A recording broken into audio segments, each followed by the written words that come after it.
War with China. It sounds unthinkable, but according to many experts, the countdown may be on.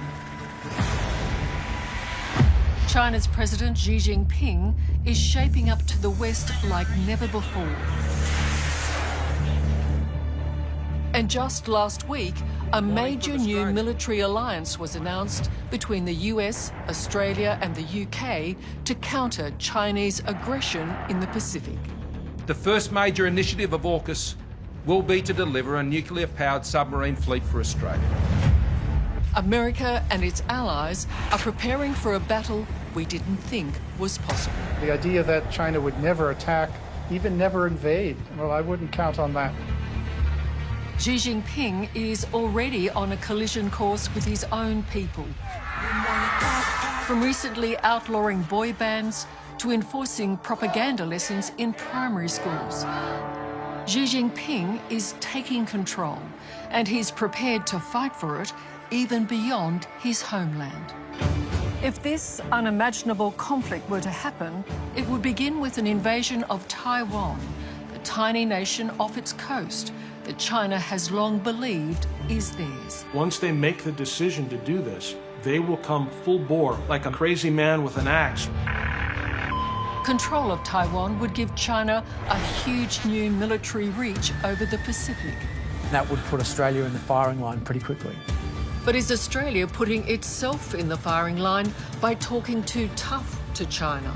It is very dangerous to frame China as like worse than Darth Vader.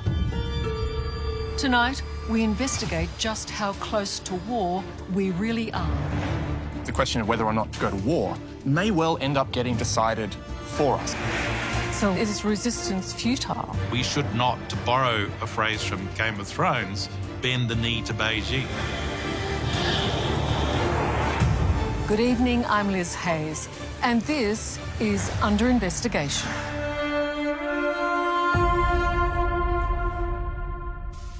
Joining me tonight, 5 experts who each bring a lifetime's experience to their views on war with China.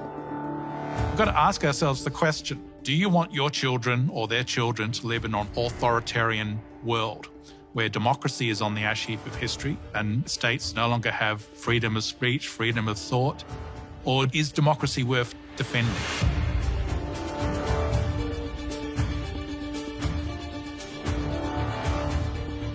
China has been preparing for war for at least 3 decades. Its whole military modernization has largely been aimed towards having a war over Taiwan.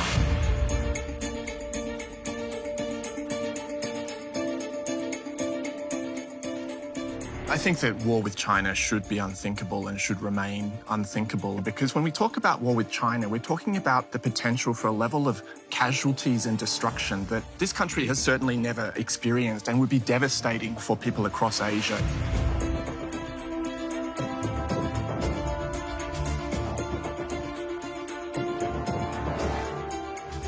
I do think it is very dangerous to frame China as completely evil, only malevolent. Yes, there is a bad China, where China does things that we find unacceptable. But I think it's really important for Australia to accept that there is also a good China. There are things that China does and can do that are for the benefit of the world.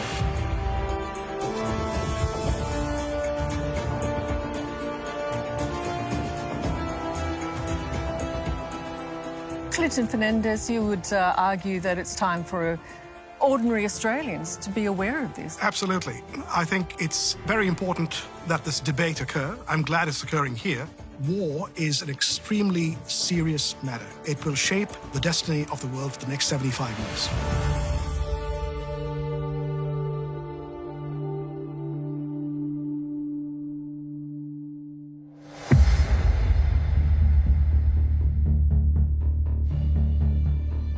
There's no doubt Australia has been engaged in a war of words with China on human rights and, more recently, the origins of COVID-19.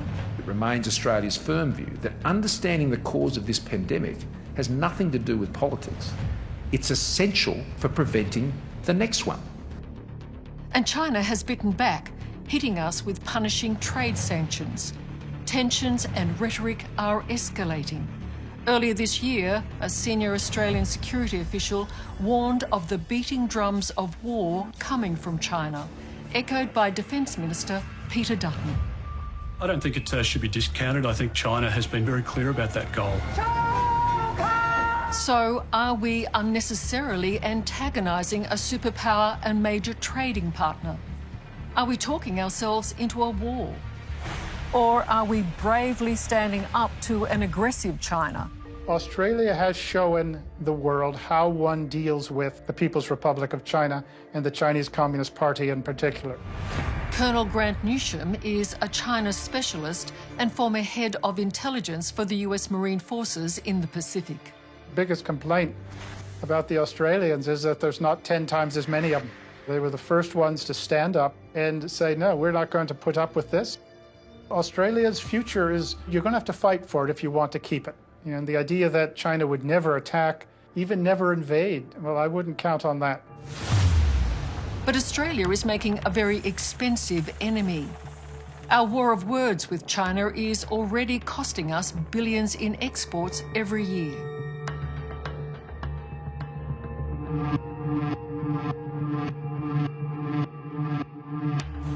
And at a time when Australia is ramping up its defence budget to be better prepared for any conflict with China. I just think it's tremendously ironic that we choose to lead the world in being tough on China, where we're so economically vulnerable. The military upgrades that we're talking about, the extra spending on our defence forces, we can afford this stuff because of our really profitable trade with China. Is that true, Malcolm? The decision to spend money on defence is based on threat perception, and that threat perception is focused exclusively on a rising China. We no longer have 10 years strategic warning time for a major attack on this country. The ball is in their court. They need to actually realise that they are responsible for the crisis that we're now in, not us. Historian Dr. David Brophy believes the smarter strategy would be to engage with China, because he thinks a war-weary America may not have the stomach for more conflict, even if it is in our backyard. America's position is slipping.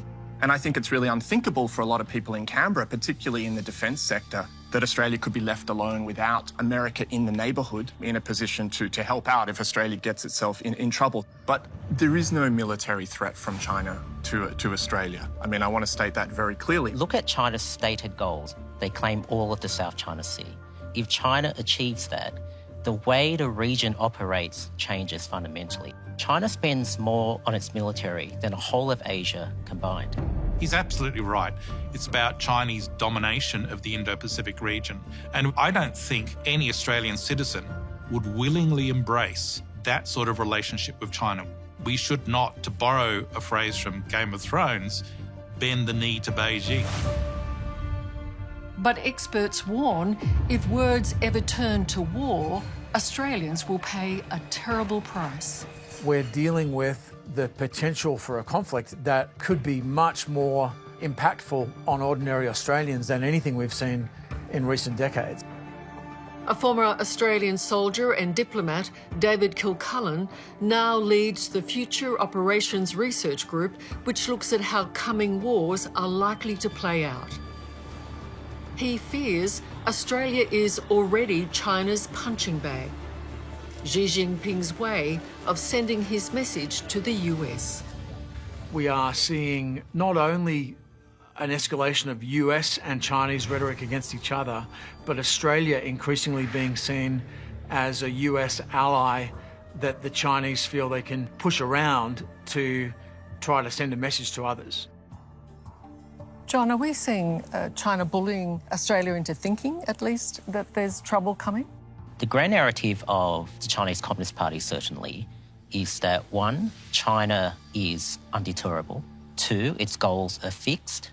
And three, it will pay any cost to achieve those goals. Effectively to say, stay out of it because it is hopeless to put up any resistance, and you might as well stay on the sidelines and deal with China as China wants to be dealt with. I do think it is very dangerous to frame China as completely evil, only malevolent, trying to frame China as like worse than Darth Vader.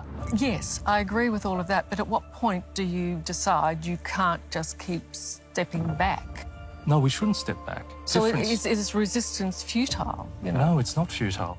I just think this talk of war amongst the general Australian public makes people fearful, it makes people anxious, and unfortunately, I think it makes the prospect of more war more likely.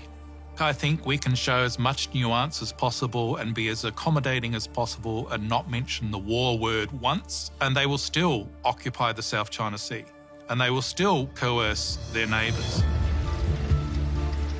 It is China, after all, that rolls nuclear ballistic missiles through Tiananmen Square on National Day parades and tanks and displays their military might. And in speeches threatens that they'll bash the heads of Westerners against a Great Wall of steel. The Chinese people will never allow any foreign forces to bully us. Anyone who dares to try will have their heads bashed bloody against the Great Wall of Steel. This is incredibly nationalist war talk that the Chinese are using. But this war of words is increasingly turning into confrontation.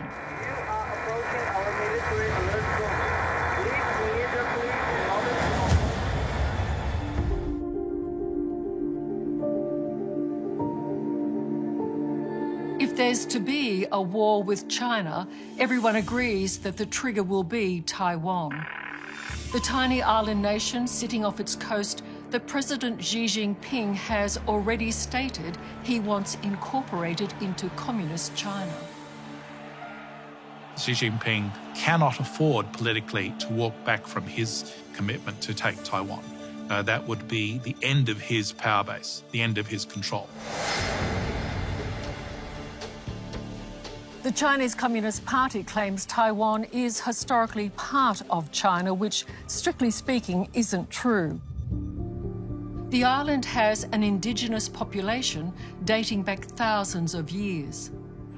A flourishing democracy, Taiwan would be an immense strategic and economic prize. Last year, our radar stations have detected incursions by nearly 2,000 Chinese military aircraft and over 400 military vessels. Not only would it give China a military footprint well into the Pacific Ocean, it would also give China fabulous wealth. Taiwan has the 6th largest foreign exchange reserve in the world.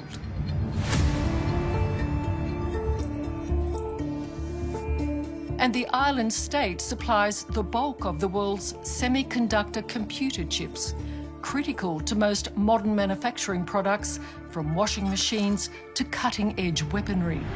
And it's sitting there out of China's clutches with America's backing. Why does China need Taiwan so badly? Taiwan is the veritable unsinkable aircraft carrier from which China can project military power deep out into the Central Pacific. Taiwan demonstrates to the world that you can have prosperity and democracy.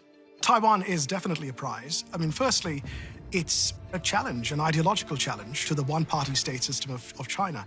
But there's also a deeply emotional sense that is motivating China's leadership. Since it was created in 1949 after the Chinese Civil War, Taiwan has never officially declared its independence from China. Doing so, according to our experts, would be an instant trigger for war. If Taiwan does say it wants to be independent, what happens? China will invade. Simple as that. Yep. Those who warn of China's intentions for Taiwan point to the example of Hong Kong, which is now as good as taken over by the Chinese Communist Party after crushing pro-democracy demonstrations there. And there is no one who wants to protect Taiwan's independence more than its former Vice President, Madame Annette Lu, who spent years in jail fighting to establish the island's democracy.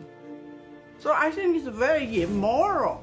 If anyone has the interest in launching any kind of war at this critical moment of the earth, Madame Liu proposes establishing what she calls a democratic commonwealth, comprising Taiwan, South Korea and Japan to balance China's power. We can make a golden triangle in the region, and we also welcome Australia from the south, America, Canada from the other side of the Pacific. We all the peace-loving democracies. Malcolm Davis believes Australia should stand up for a fellow democracy in our region, particularly if China should decide to invade Taiwan. If we do not act in the face of a Chinese aggressive move against Taiwan, then morally and ethically, we have fallen off our pedestal. We have done the wrong thing. I think that we do need to think about the implications of the lives of 24 million Taiwanese. One only has to look at Xinjiang province, where there's over 1 million Uyghurs behind essentially barbed wire, just for being Uyghurs.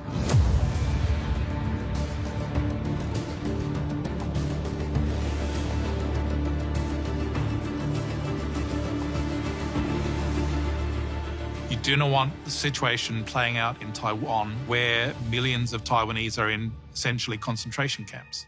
I think as the world has seen from forays into Afghanistan, invasion is one thing. Keeping it, keeping control, managing a restive Taiwan population who have experienced democracy and feel passionately about democracy is going to be quite another. Whether it wants to go to war for Taiwan or not, China is certainly ready for it and ready to take on the US and anyone else who steps into the fight. I've been watching China and the Chinese military coming up on 40 years now. And what you've seen really in the last 20 years is probably the world's biggest, fastest military buildup ever, not just since World War II, but perhaps in human history. According to Colonel Grant Newsham, the former head of intelligence for the US Marine Forces in the Pacific, the scale of China's military buildup focused on Taiwan is unparalleled and alarming. So, in your opinion, what are they doing? Are they preparing for a fight, or is this a deterrent? Well, you first have to ask, who would it deter? Have you ever heard anybody say that they wanted to attack China? It's really for an offensive purpose, and the first thing they want to do is to get the Americans out of Asia, and the ultimate objective is global domination. Here I really disagree. I really disagree with this idea of global domination. Nobody matches the United States when it comes to aircraft carriers and power projection. What China has got the ability to do with this buildup is to take Taiwan and prevent the United States from interfering with it when it does so. That's not global domination at all. Taiwan has always counted on US support, but after a humiliating exit from Afghanistan, America may have lost its taste for war. In the event of China invading Taiwan, the big question that will determine the future of the region and probably the world is, will the US come to Taiwan's defence? Professor David Brophy believes that's no longer entirely certain. We have tended to assume in this discussion that if there was a Chinese move that the United States would be there. But people in Taiwan are asking themselves the question, is that actually the case? Would America be willing to risk a confrontation with China that could escalate into attacks on America, on the Chinese mainland, for the sake of Taiwan?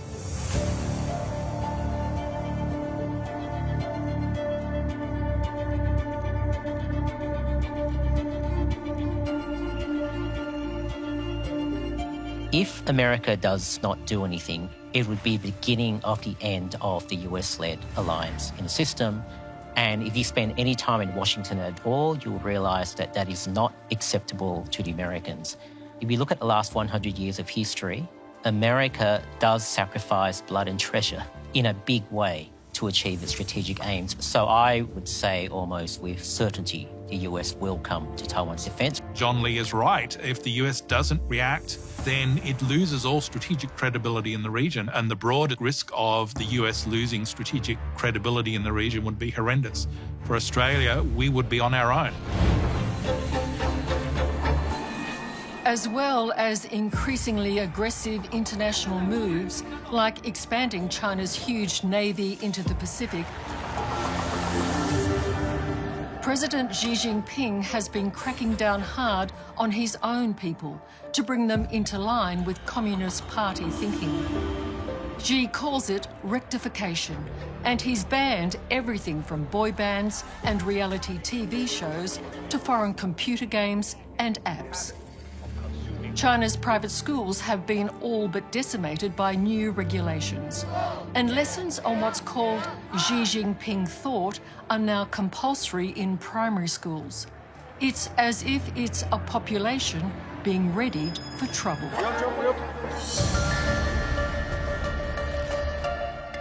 So if it came to war, how would it actually play out? We have to be able to sink the PLA Navy, the largest Navy in the world today. We have to put it under the water, down to Davy Jones's locker. We have to sink that fleet.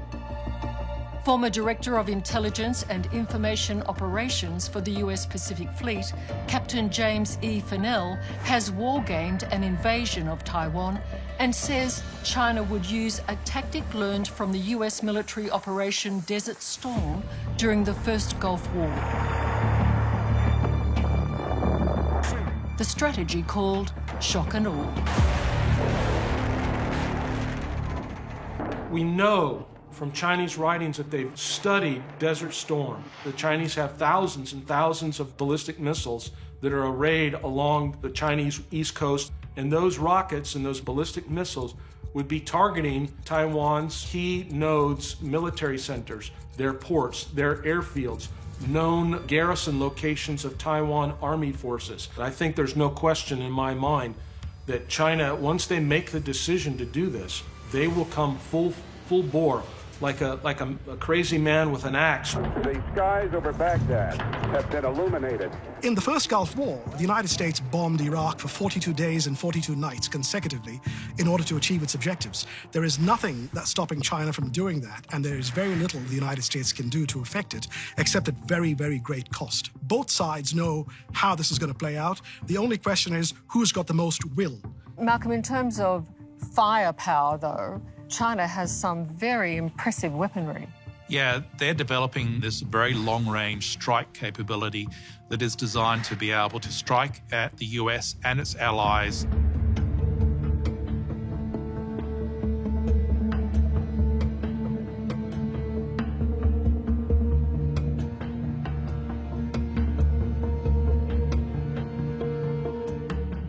One of the systems they're developing is the DF-26, which is an intermediate-range ballistic missile that can strike at US carriers as far out as Guam. If they can sink aircraft carriers, that's a huge loss of life. Each aircraft carrier has about 5,000 personnel on board. So the potential for the Chinese to impose huge cost on the US and its allies, including Australia, is very real. China's President Xi Jinping ensures his country's military might is there for his people and the world to see. And adding to his war footing, off the coast in disputed territory, China has built artificial islands loaded with defensive hardware.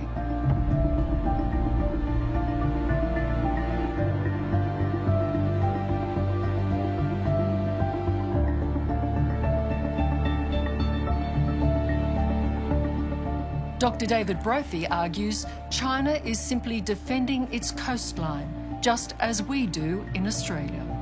We do have to remember this is all playing out along China's coastline. To talk about deterring China, what that is effectively saying is that we want to maintain a favourable military balance right up to your doorstep, that we will be able to dominate in a situation of conflict anything that takes place right off your coast.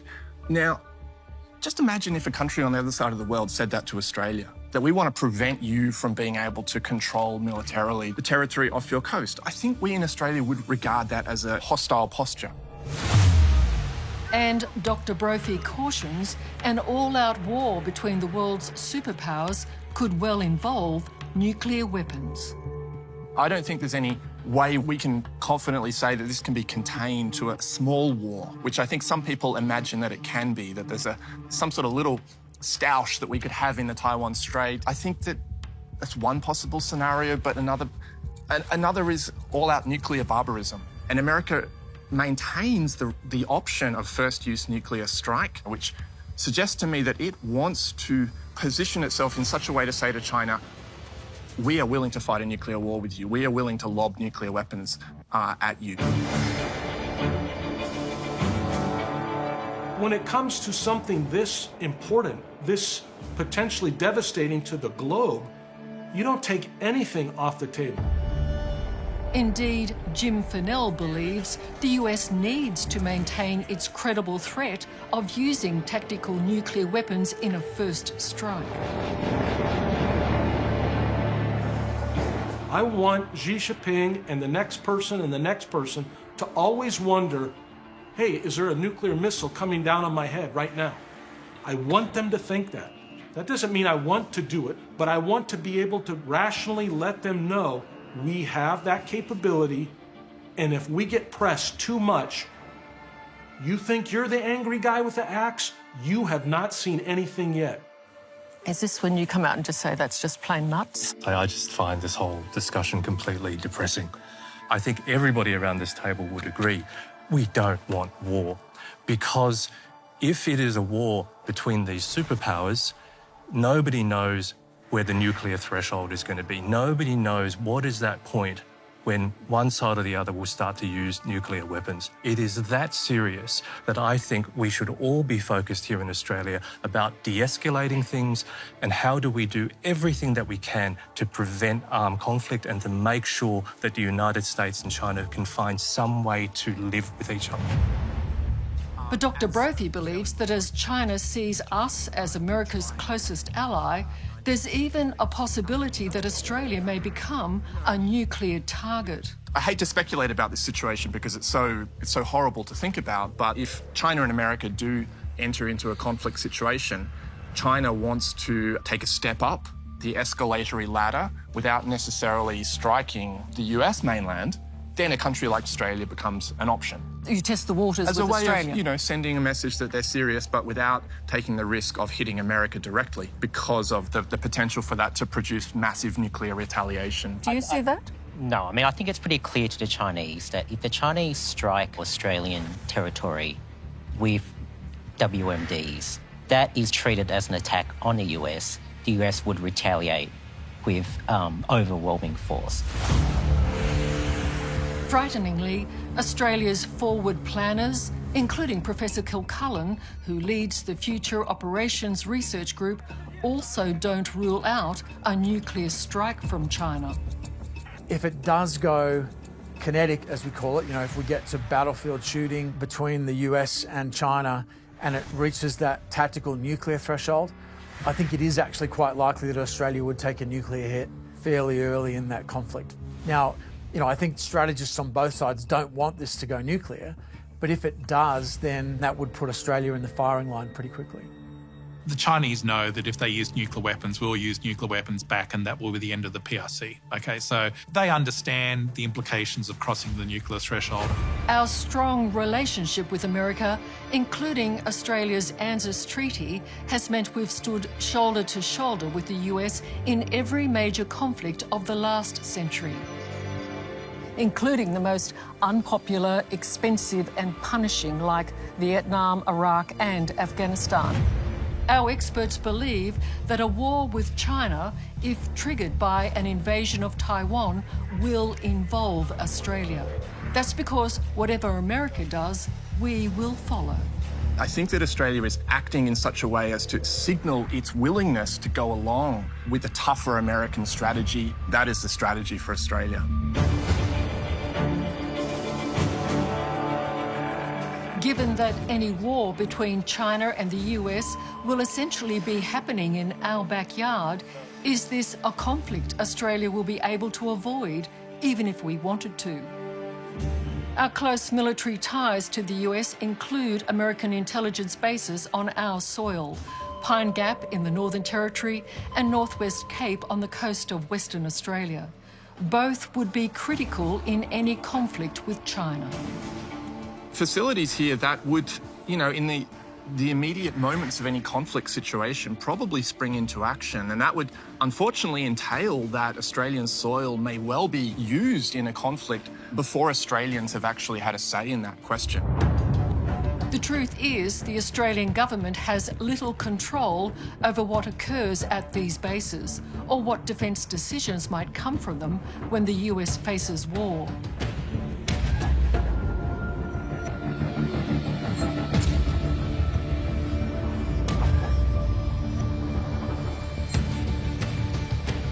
Because of the US assets on Australian soil, it's true, isn't it, that an order to fire can be made and we won't know about it. Absolutely. We call these things the joint facilities, but the fact is, members of American Congress have more oversight and knowledge as to what goes on in these facilities than members of the Australian Parliament. We have to recognise the position that we're in. The most important question that any society can face, the question of whether or not to go to war, may well end up getting decided for us.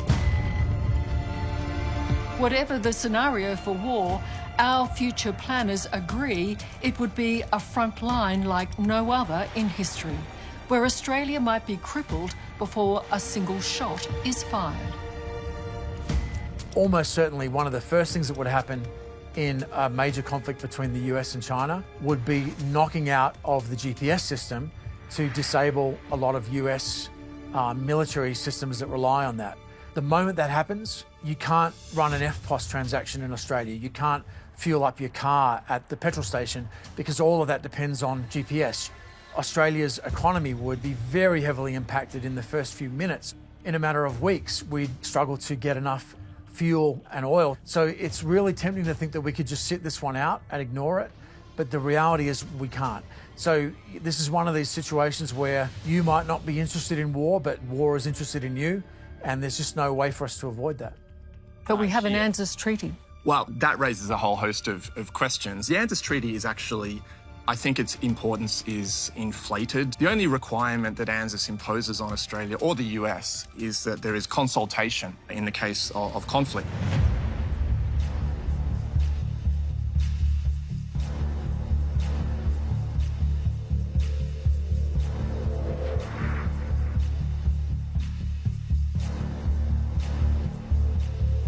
Why I think we should stay out is that this would not be a war for Taiwan or a war for democracy. This would be an escalation of the US-China rivalry, which to my mind is essentially about economic interests, political dominance in regions of the world. I don't ultimately see moral high ground. I'm sorry, I can't agree with David's take on this. The US-Australia alliance is critical to our national security. Looking at the scenario where we choose not to go in other words, David's preferred option, we then have to think about the strategic consequences of doing that. ANZUS falls apart, okay? So we are on our own in every sense of the word. An alliance is always a living agreement. But the reality is that if we are not in a conflict with Taiwan, where Japan, which is committed recently to entering, if Japan and the United States are in there and we stay out of the way, it is the end of the ANZUS alliance for any practical purposes. But will ordinary Australians even get a say in whether we join the US in a war with China? Clinton, is it correct that Australia's involvement in any conflict doesn't necessarily need a vote in Parliament, does it? That's correct. The decision to deploy troops is just a decision by the Prime Minister, who tells the Defence Minister, and that's it. And so, therefore, the Australian people don't really get to debate this, do they? The only debate that's occurring is what's occurring here, thanks to you. Yeah, because my whole point is that all of what we're discussing is pretty chilling on a lot of levels for the average Australian. Yes. The last time the Australian Defence Force was involved in a high-intensity conflict was in Korea. We were 20 years in Afghanistan and the Taliban didn't even have an air force. Also of critical concern to our experts is the impact a war with China would have on nearly 1.5 million Chinese Australians. After all, during World War II, Japanese Australians, despite having lived here for more than 50 years, were rounded up and imprisoned.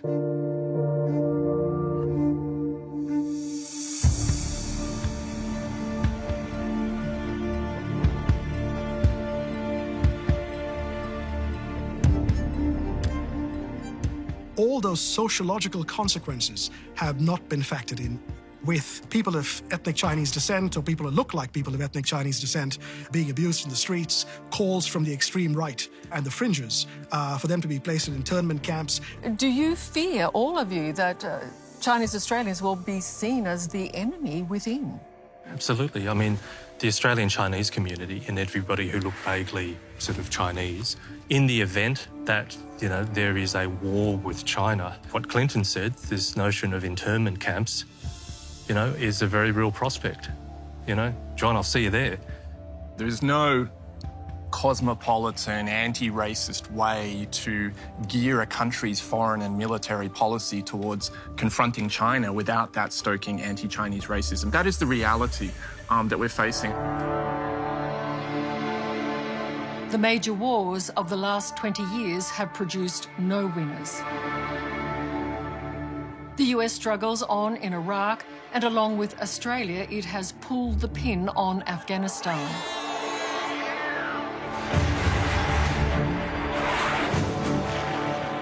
But the big question is, in a global showdown between China and America, who would win? There's really no nice way to put it, but the Chinese have, if not overtaken us, they've put us in a position where they could probably defeat us in certain circumstances. Depends on how the fight took place. Former US Marine Intelligence Chief Grant Newsham is far from sure that America would prevail in any showdown with China, especially if it was fought in the waters around Taiwan. They have now got a navy that is bigger than ours. And just to give you one sort of a sense of things, the South China Sea, which is the hot spot that's contested now, the Chinese can probably put 10 ships into the water for every one that the Americans can send in. Have we underestimated them, John Lee? Yes, we have underestimated the Chinese consistently over the last few decades. We no longer do that. And certainly in a war in the Taiwan Straits, China could emerge victorious in a military sense. China has been preparing for a war in Taiwan for more than 30 years. David? Well, I don't want to find out the answer to this question. The scenario for post-war on Taiwan is not just bad for China, it's bad for the world. I mean, we're talking about a situation that could trigger, you know, environmental crises, economic crises. I think that, you know, we're being very light-minded just to imagine that the world would be sort of roughly the same as it was, just with China in control of Taiwan. Do we take it for granted that America will win any kind of war, or do you accept that we may not? The bottom line is America may not win, but they actually have to prepare their best to try and hold the line here because it's so crucial. If we just give up, throw up our hands and basically say, well, Taiwan, you're on your own, then we're giving China that century that it wants. In conclusion, those warning of war tonight say we have two critical questions to consider. Should we be prepared to allow China to simply take Taiwan, as it has declared it will do and may do very soon? And if so, are we happy to live with the potential consequences of doing nothing? Or is there one more fundamental consideration? Are we really ready to face the prospect of a global war? Or, as we've also discussed tonight, are we more in danger of talking ourselves into one? What I have issue with is this notion that China wants to dominate the world. China wants to protect its interests, absolutely.